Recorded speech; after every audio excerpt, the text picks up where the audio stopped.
The three orphans spoke of pleasant memories of their parents and about Justice Strauss, who they agreed was a wonderful neighbor, and in whose library they planned to spend a great deal of time.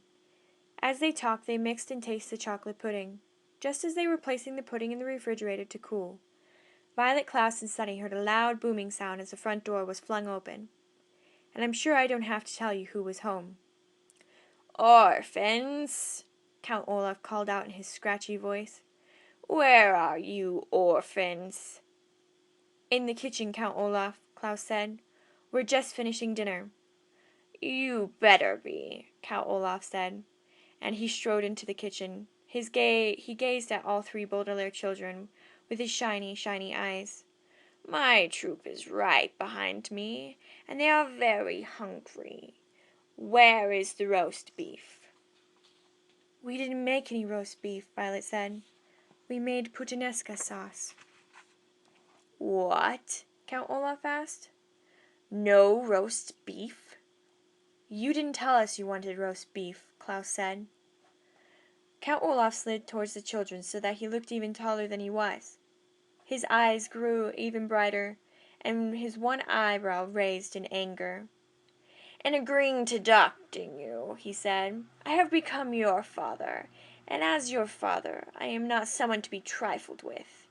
I demand that you serve roast beef to me and my guests." "We don't have any!" Violet cried. "We made puttanesca sauce." "No, no, no!" Sunny shouted. Count Olaf looked down at Sunny, who had spoken so suddenly. With an inhuman roar he picked her up in one scantly hand and raised her so she was staring at him in the eye. Needless to say, Sunny was very frightened and began to cry immediately, too scared to even try to bite the hand that held her.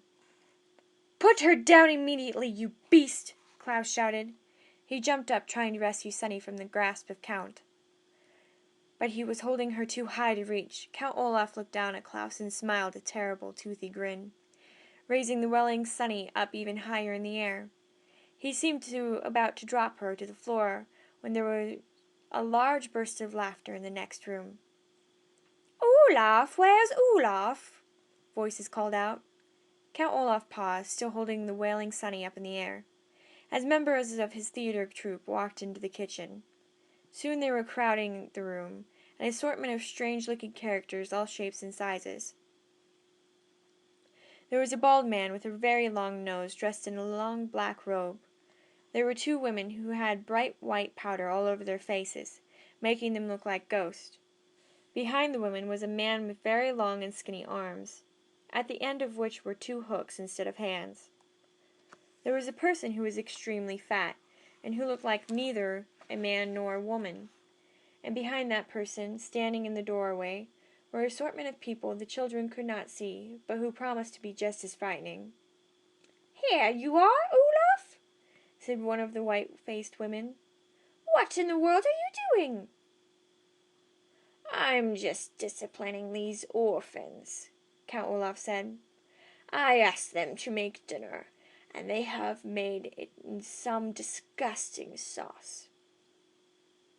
"You can't go easy on children," the man with the hooked hand said. "They must be taught to obey their elders." The tall man peering at the youngsters. "Are these," he said to Count Olaf, "those wealthy children you were telling me about?" "Yes," Count Olaf said.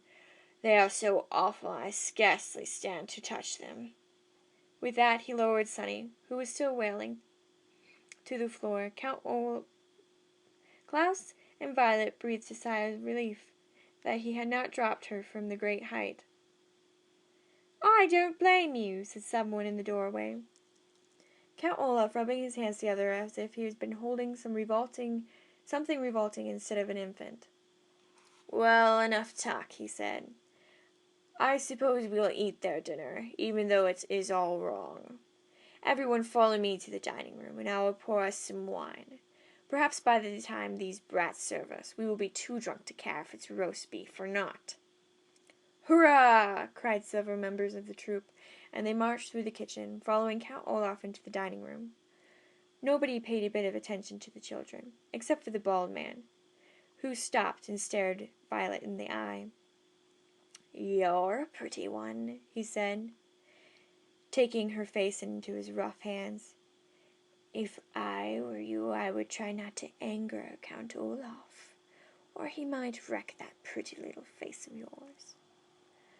Violet shuddered, and the bald man gave a high-pitched giggle and left the room. The Baudelaire children, alone in the kitchen, found themselves breathing heavily, as if they had just ran a long distance. Sonny continued to wail, and Klaus found that his eyes were wet with tears as well. Only Violet didn't cry, but merely trembled with fear and revulsion, a word which here means an unpleasant mixture of horror and disgust. For several moments, none of them spoke. "This is terrible, terrible," Klaus said finally. "Violet, what can we do?" "I don't know," she said. "I am afraid." "Me too," Klaus said. "Hux!" Sonny said as she stopped crying. "Let's have some dinner!" someone shouted from the dining room, and the theater troupe began pounding on the table in strict rhythm, which is an extremely rude thing to do. "We'd better serve the puttanesca," Klaus said, "or who knows what Count Olaf will do to us." Violet thought of what the bald man had said about wrecking her face and nodded. The two of them looked at the pot of bubbling sauce, which had seemed so cozy while they were making it, and now it looked like a vat of blood. Then, leaving Sonny behind in the kitchen, they walked into the dining room, Klaus carrying a bowl of interesting-shaped noodles and Violet carrying the pot of puttanesca sauce, and a large ladle which to serve it.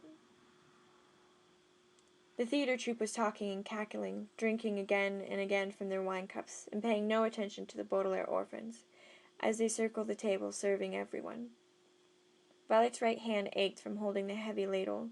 She thought of switching it to her left hand, but because she was right-handed she was afraid she might spill the sauce with her left hand, which would enrage Count Olaf again.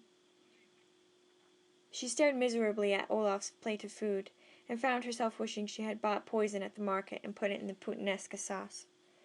Finally they were through serving, and Klaus and Violet slipped back into the kitchen.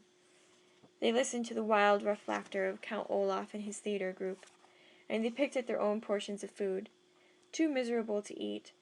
Before long, Olaf's friends were pounding on the table in strict rhythm again, and the orphans went out to the dining room to clear the table, and then again to serve the chocolate pudding. By now it was obvious that Count Olaf and his associates had drunk a great deal of wine, and they slouched at the table and spoke much less. Finally they roused themselves, and the troupe troped back through the kitchen, scarcely glancing at the children on their way out of the house.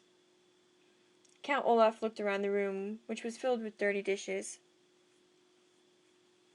"Because you haven't cleaned up yet," he said to the orphans. "I suppose you can be excused from attending tonight's performance. But after cleaning up, you are to go straight to bed." Klaus had been glaring at the floor, trying to hide how upset he was. But at this he could not remain silent. "You mean our bed," he shouted. "You have only provided us with one bed."